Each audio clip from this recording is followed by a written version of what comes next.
សម្រែកចេញពីបេះដូងក្តីឈឺចាប់របស់ប្រជាពលរដ្ឋខ្មែរក្នុងព្រឹត្តិការណ៍សិល្បៈដើម្បីសន្តិភាព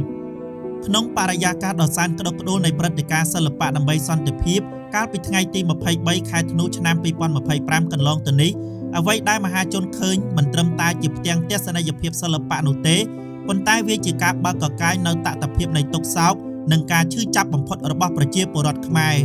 វាជាកញ្ចក់ឆ្លុះបញ្ចាំងពីរបួសផ្លូវចិត្តដែលមិនទាន់ជាសះស្បើយរបស់បងប្អូនរងគ្រោះដោយប្រយោលអំពីឥទ្ធិពលនៃចំនួនព្រំដែននិងការរំលោភបំពានដែនអធិបតេយ្យភាពជាតិ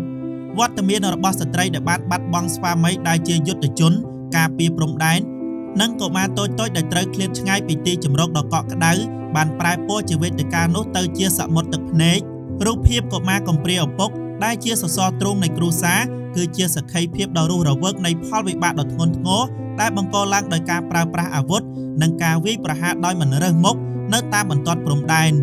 ការឈឺចាប់នេះមិនមែនជារឿងបុគ្គលឬគ្រួសារមួយណាឡើយប៉ុន្តែវាคล้ายទៅជាដំបៅរួមរបស់ប្រជាពលរដ្ឋខ្មែរទាំង7លាននាក់ដែលសម្លឹងទៅដោយក្តីអាសូរចំពោះការបាត់បង់ធនធានមនុស្សនិងសេចក្តីសុខសាន្តនៃគ្រួសារខ្មែរតាមរយៈការអធិប្បាយក្នុងព្រឹត្តិការណ៍នេះសារមួយដ៏ច្បាស់លាស់ត្រូវបានផ្ញើទៅកាន់ពិភពលោកថាសង្គ្រាមគឺជាវិនាសកម្ម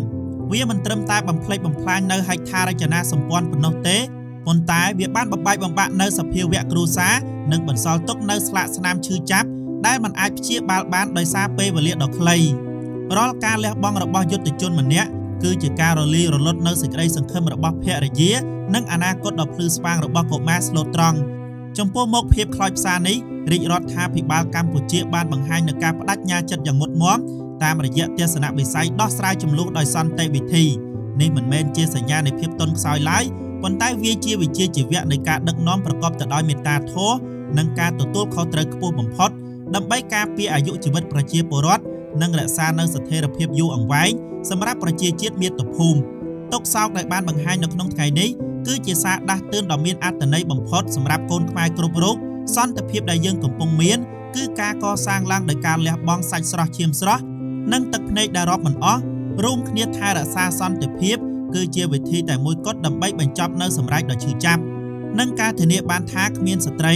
ឬកុមារណាម្នាក់ត្រូវរងគ្រោះវេទនាដោយសារចំនួនជាថ្មីម្ដងទៀតឡើយ។